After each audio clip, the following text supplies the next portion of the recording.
Hey folks, this is Shantran here, and welcome to my corner of the internet. Today we're going to take a look at the Ochre Jelly fight in Grymforge. This is for the Untouchable challenge. I'm playing solo, except for some camp buffs, and I'm not allowed to take any real points of damage.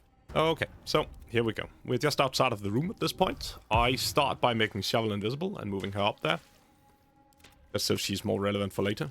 Then I am gonna grab one of the methods and fly it into position as well, to have them spread out so that I can use them for different things in different places. It's not going to be too relevant.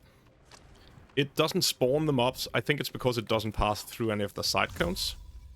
And that's as far as I found it. If you walk up to the first platform or try and go up the stairs without being stealth, stuff like that, you are going to spawn in the mobs. Featherfall and jump on myself and the skeleton. Just to be able to... My idea is I want to get up there with both of them before the combat actually starts. And it sort of works, but not really. As you will see here, the skeletons cannot stealth. So it is actually going to spawn in the mobs there. That also means... I don't think you can get surprised, but it also means we don't get surprised, of course. Shovel is not going to be very relevant this fight, because these have resistance to slashing, as far as I remember. And Shovel is the only one dealing slashing damage. I am still gonna bring her in the fight from the beginning here, just to have her be there and do something. If you see me wavering a bit more with my decisions in this one, it's because it's not one of the fights that I prepared for.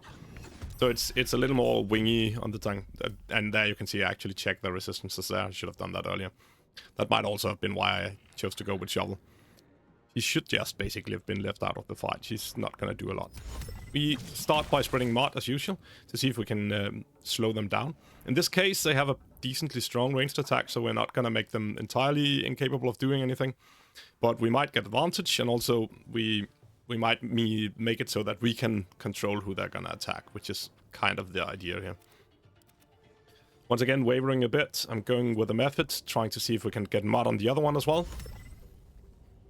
And it works. So at least they should not be able to get into a position where they can attack the weakest targets after I've put my people into the right positions in a second. I'm gonna start by trying to see if I can kill the first one before the one upstairs, before it gets to act. And it should be possible. They're not resistant to piercing damage, and they don't have that high of a health pool. So with Synthar there, it seems like it's within the grasp of being possible. And then we can even deal a little bit of damage to something downstairs. One day I'll catch a break.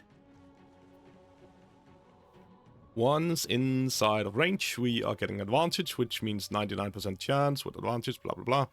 All that stuff. I make sure that Synthar is going to be the one who's standing closest to them.